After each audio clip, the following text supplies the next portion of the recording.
Section 179 is a fantastic incentive for businesses to purchase or finance vending equipment this year. With Section 179, businesses can deduct the full purchase price of new equipment. That means if you spend $10,000 on new equipment and the tax rate is 21%, your tax savings are $2,100. By deducting the full cost of your new vending equipment, you lower the amount you pay for the vending equipment. These benefits are great, but can be further expanded if you choose to finance your vending equipment.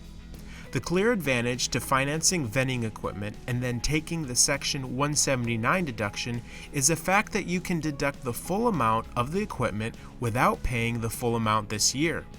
The amount you save in taxes can actually exceed the payments, making this a very friendly deduction to your bottom line. In many cases, the deduction will actually be profit. What's also nice is that applying for the Section 179 tax deduction is easy. Just fill out a simple IRS form. Get started today. This tax deduction is set to expire at the end of this year.